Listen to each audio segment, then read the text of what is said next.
नमस्कार आप सभी को। आज मैं फिर आप सबों के सामने हमारी बेसिक नीड में दूसरा हमारा सबसे महत्वपूर्ण टॉपिक है घर।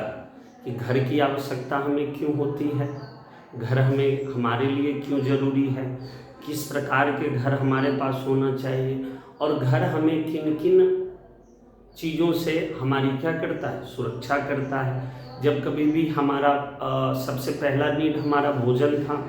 भोजन पूरा हो जाने के बाद हमें आवश्यकता पड़ती है किसकी? भोजन हो जाने के बाद हमारे पास आवश्यकता होती है एक घर की, जहाँ पे हम लोग क्या कहते हैं, रहते हैं अपने परिवार के साथ। तो वो घर जहाँ पे हम लोग रहते हैं वही हमारा क्या कहलाता है, वही हमारा शेल्टर भी कहलाता है। उसी को हम लोग क्या पढ़ते हैं, शेल्टर। शेल्टर मीन्स यहाँ क्या हो जाता है, शेल्टर मीन्स उसी को हम लोग क्या कहते हैं, आवास। आवास के रूप में जानते हैं, यानी शेल्टर मीन्स घर। तो घर किसे कहते हैं या घर की आवश्यकता हमें क्यों होती है? कहता है कि a house protect us from heat, cold, rain.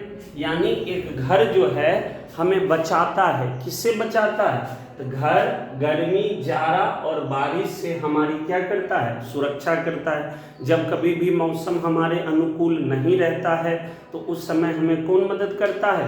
तो उस समय हमारी घर मदद करता है। गर्मी, ठंडा, जाड़ा, चोरी होने से हम अपने सामानों की सुरक्षा के लिए भी हम लोग क्या करते हैं, घर बनाते हैं। तो हमारे पास कितने तरह के घर होते हैं? तो हमारे पास दो तरह के घर होते हैं। एक होता है आपका टेम्परेरी हाउस और दूसरा हम लोग उसको क्या बोलते हैं, permanent house. Temporary house means कच्चा घर। जो घर किससे बना हुआ होगा? जो घर बांस, घास, फूस, मिट्टी, इन सारे चीजों से जो घर बने हुए होते हैं उसी घर को हम लोग क्या कहते हैं, टेम्परेरी हाउस कहते हैं। लेकिन जो घर ब्रिक्स, स्टील, सीमेंट, आयरन, इन सारे चीजों से मिलकर बने होते हैं तो वैसे घर को ही हम लोग क्या कहते हैं, परमानेंट हाउस या पक्का घर कहते हैं। बड़े बड़े शहरों की अगर हम लोग बात करें तो वहाँ पे कई सारे मल्टी स्टोरेज बिल्डिंग्स होते हैं, जिस एक ही घर के या एक ही छत के नीचे आपको सारी सुविधाएं मिल जाती है। लेकिन वहीं पे अगर हम लोग बात करें एक सैनिक का, तो सैनिक एक जगह से दूसरे जगह जाने और आने के समय वो अपने साथ कई सारे टेंट के सामान लेके चलते हैं कि जहाँ कहीं भी वो रुकेंगे वहाँ पे वो अपना टेंट लगा लेते हैं। या फिर हमारे यहाँ जब कभी भी शादी विवाह समारोह किसी भी प्रकार का होता है तो वहाँ पे भी एक क्या किया जाता है, एक आर्टिफिशियल घर का ही जैसा एक निर्माण करवाया जाता है। और इससे पहले की अगर हम बात करें कब,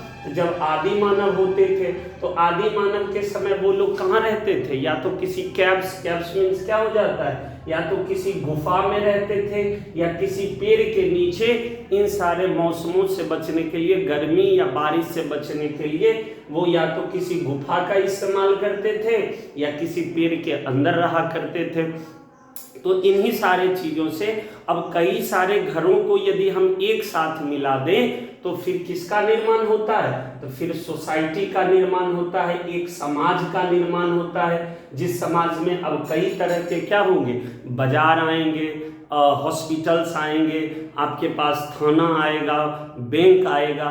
तो इन वो भी किसी न किसी एक छत के नीचे रहते हैं, जिससे वो क्या करते हैं, वो उनके लिए घर होता है। तो वो भी उनको क्या करता है, गर्मी, जाड़ा, बरसात, चोरी होने से या अपने सामान को खोने से बचाने के लिए भी हमें किसकी आवश्यकता होती है? तो हमें घर की आवश्यकता होती है। तो आज का हमारा टॉपिक था घर। तो घर हमें बचाता है गर्मी, जाड़ा और बारिश से। तो आज के लिए धन्यवाद। आशा है कि हम लोग फिर मिलेंगे आपसे, तब तक के लिए नमस्कार।